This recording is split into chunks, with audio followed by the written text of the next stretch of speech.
Yo, YouTube, how you doing? Renaissance Man here. Today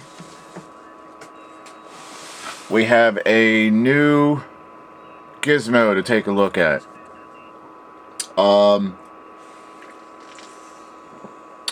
For anybody that's been following my my videos on HF, this should probably be somewhat interesting to you. This here is the MFJ-929 Antenna Tuner, or Automatic Antenna Tuner. So this is the 929 Antenna Tuner.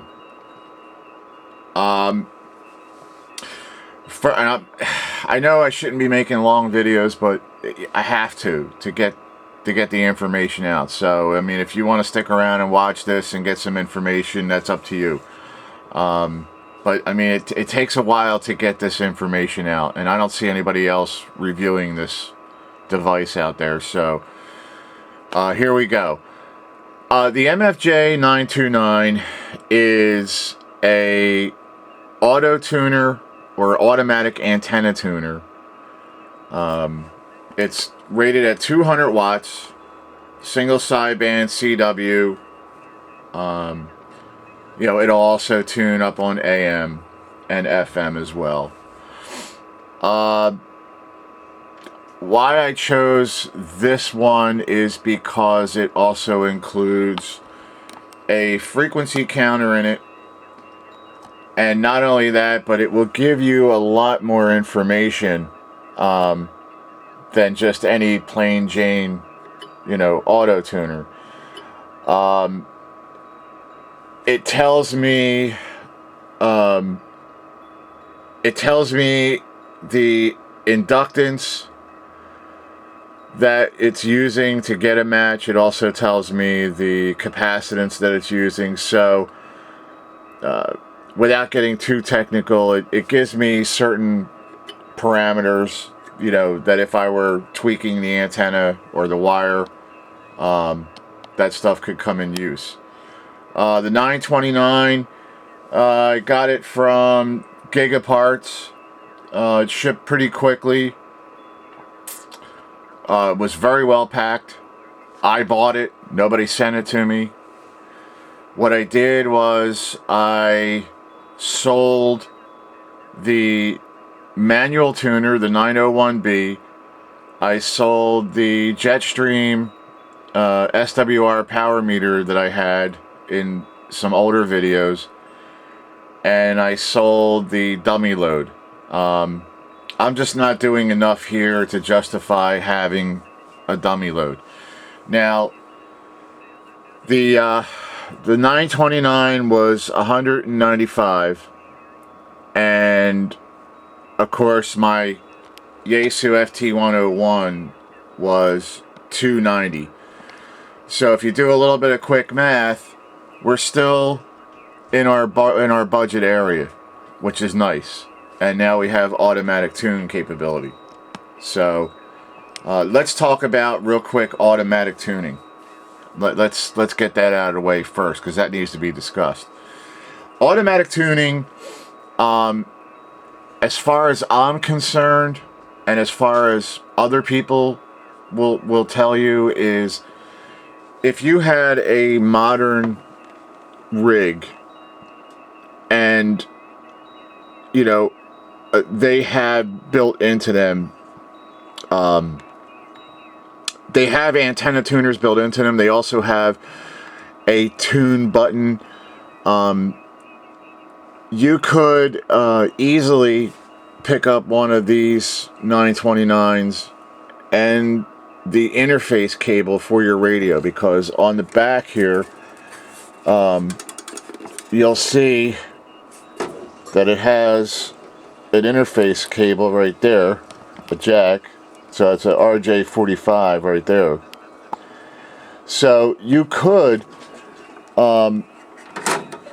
connect this tuner, this auto tuner, and that's really what it was designed for, to be honest with you. It was really designed to take like a Yaesu FT-950 or an ICOM i7, IC7000 or something like that.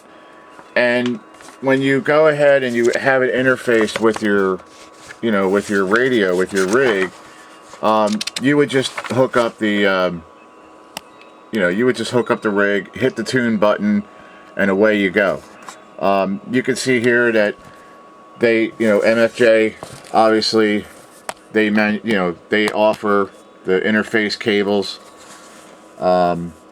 for all the different radios, so we can look through the book here, and really that's, to me, what this auto tuner was designed for. It was for that marketplace. However, we're using it on a 40-year-old radio, and I did my research before I bought the tuner, and thoroughly checked things out, and I determined that I could certainly use the 929 with the 101B. The 929 has basically two operating modes. It has an automatic operating mode, and it has a semi-automatic or semi-auto. So you can see right there we have the S lit up on the display, so I'm in the semi-auto mode, and I'll show you what that means in just a sec. But basically, for your purposes, if the tuner is in automatic mode, basically that means you're just going to use a modern rig, and you'll key up, and if you're hitting the tuner with at least 2 watts of RF power, the tuner will automatically tune to whatever frequency you're on, and then it stores up that information for the future. And that's why I went with an auto tuner, because I want something that'll tune up pretty quickly and store all those configurations, so that I don't have to turn knobs all the time. Don't get me wrong, I didn't mind having the manual tuner, but I think in this situation with this older style radio, and with other hams complaining about me not transmitting exactly on frequency, the other selling point to me was the frequency counter that's built into the 929. So as you can see here, it's basically telling me that I was on 7.252 megahertz. Unfortunately, I don't get any more resolution past 0.252. It would have been nice, but it's not a frequency counter, it's an automatic tuner. So as long as I'm on the frequency, I should be okay. Of course, it tells me which antenna I have. It has the choice of 2 antennas on the back. There's antenna 1, antenna tuner, or antenna 2. So you can switch between 2 antennas with this tuner. Also, with this tuner, you can run a random wire to it, which goes into antenna 1, but you cannot run both an antenna coax and a wire in antenna 1. It can either, it's got to be one or the other. So it will take a random wire. If you're out on the ocean and you got a boat, guys like DeFrog Toad and Captain Ron, this could be handy. Just run a piece of wire on the backstay, and there you go. It does show you, of course, it shows you SWR over here, and here it will tell you forward power and reflected power. It has, of course, it'll tell you it's a digital readout as far as your power is concerned. It also has a bar. The top bar will be SWR, the bottom bar would be your power, and then there's this bar right here that just for power, and then of course this gives you your technicals, you know, in microhenries, the inductance, and picofarad, your capacitance. So, now, using this with an old radio. And it took me a few hours just to mess around with it and find what what I need to do. So basically, what I do is I keep the radio in the tune mode unless I'm listening to certain traffic. So if I go to a band, let's say I go to a 20 meter band, so I'm going to switch it to 20. And then what I'm going to do is I'm just going to turn up AF, and since this is an older radio, we have to turn to pre-select for maximum receive. And then what we do is we put the plate and point it somewhere towards 20, and then the loading, we're going to keep it up, right around 4 or 5. Okay, that's just a basic start point.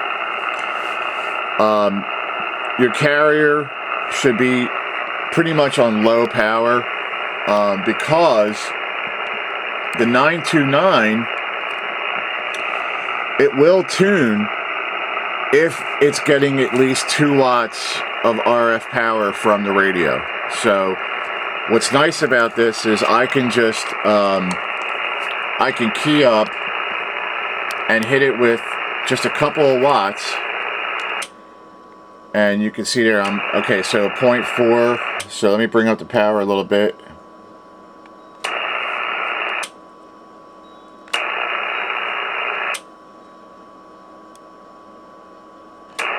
Okay, so now we're at 2 watts. Okay, and it's telling us that we're on 14.253. You can see the SWR is just way out of control. So watch this. We're going to hold down again. The rig's at low power, so we're not doing any damage right now. So we're just going to go ahead and key up and press and hold in tune. Bang! Look at that.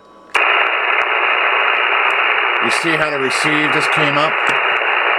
Okay?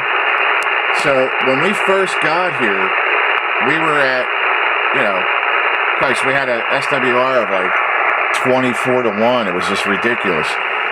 Now we've got a little bit more power going out, and we got a 1-to-1 SWR. So now what we're going to do is we're just going to tune up the Yaesu, do a final tune on it.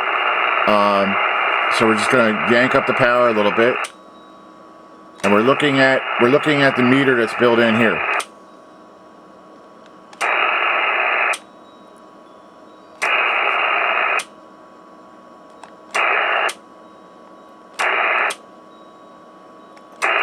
Okay, so now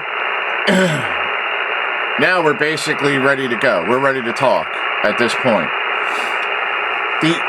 The thing you have to understand is that since I'm using the old style radio,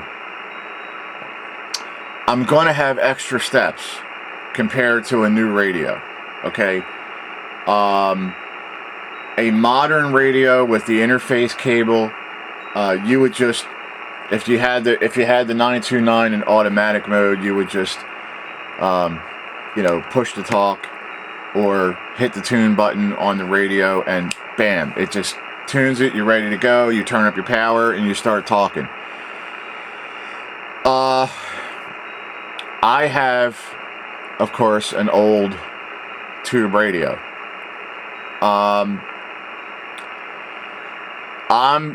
It's a trade-off, okay? It's a trade-off. It means modern convenience versus vintage sound quality and power output. That's what we're really talking about here. Because most of the modern radios are 100-watt radio. And, they're not going to have the audio quality as far as the sound quality of a radio like this one. This radio will do, 160, 170 watts on sideband. So I don't need an amplifier. If I have a decent antenna, if I have a good match, I have a strong radio with strong tubes, that's a trade-off I decided to do. I could have targeted, like a Kenwood TS50, like Redneck Prepper has. I could have went after, a few other types of radios, maybe like a early 90s Kenwood, solid state. But to me, the appeal was having more tube power, because I'm more of a purist.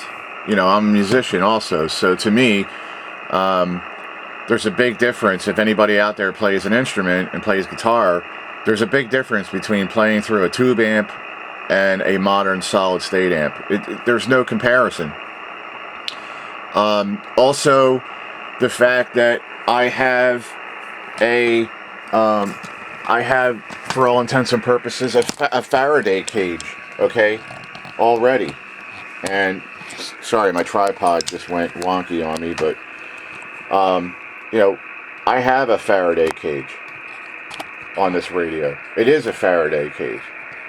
Okay, it's a very, very extremely heavy radio. It's well over 35 pounds, and it's built like a tank. So I'm not going to second question the choice I made. Now, some of you out there may not like the old style stuff. That's fine. That's cool. Different strokes for different folks. I get that. But for my purposes, for what I wanted to accomplish, which was mainly to have communications under any circumstances, that I can reach out to anybody that I need to reach out to on a very long distance. This radio here will talk around the world, no doubt about it. I can talk to my friends. I've had conversations with Ben the Bondsman on the radio. I have spoken to AZ Papa Les. So get that, New Jersey to Arizona. I mean, so I'm getting the performance that I need and that I want. To me, this is about having communications first, and then maybe it's a hobby after that. So, again, the 929,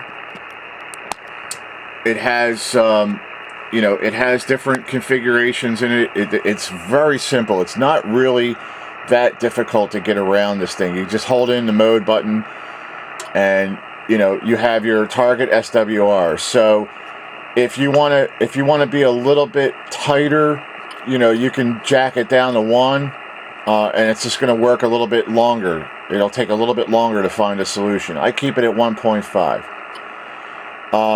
Auto tune SWR means 0.5. So what it means is you add this and you add the 1.5, and that gives you a 2. Okay, so I can keep it there at 0.5. That's cool. The range auto, that's for the meter. Peak hold, I keep that off. Memory 1, that means it's going to memorize everything I have in antenna 1. IntelliTune is on. Beep, another beep. Radio interface is off, and that's it. That's all there is to it. The manual that came with the unit, it's pretty straightforward. It's not difficult to understand. If you decide to get the 929, and if it's kicking your ass, just send me a PM or put a comment on this video. I'll help you out. I'll work with you. That's what I do. There is a fast start thing here. You connect it. Make sure you have a 12-volt supply with at least 1 amp. So we'll just call that at least 1 amp. So you can use a wall wart from Radio Shack. You don't have to go buy $30 power supply. I took a Radio Shack universal power supply, and I cut the end off of it, and the radio or the tuner came with an end already, you know, that you plug it into the back. So I just soldered that on, you know, and saved myself some money. Just connect the transmitter to the transmitter, connect the antenna to antenna 1, connect your ground line, turn on the power, and then away you go, and you're already, you know, off and running. So this is not that difficult. It's MFJ, okay? In the ham world, MFJ gets a pretty lousy rap because they have had a quality problem. I've seen guys say, well, they leave like little solder balls and stuff like that. Okay, it's decent gear at an affordable price, but here's the kicker: it's made in the United States. Okay, so here's the box, and there, it's made in the United States. So, this company is in Starkville, Mississippi, and they make gear. They make gear. It's for a hobby or for your preps, for communications. The gear is more than adequate. The quality level is more than adequate. It does pretty much what it's supposed to do. I've seen other people write some really harsh things, and maybe they weren't using it correctly. Maybe they didn't set it up right. Maybe they did something wrong and they used it, and all of a sudden they just went out and wrote a review because, I don't know, maybe they got a hair up their ass. I don't know. The bottom line is, MFJ makes decent quality stuff for a reasonable price. You can buy it, put it in your system, and away you go. And it will do what it's supposed to do. This tuner right here will work, okay? It works great for me. It keeps my SWR at 1:1, and it tells me what frequency I'm on, and it'll also tell me how much power I'm putting out from the radio. So, it does exactly what it's supposed to do. So, that's all I got. This is Renaissance Man, and thanks for watching. How you doing?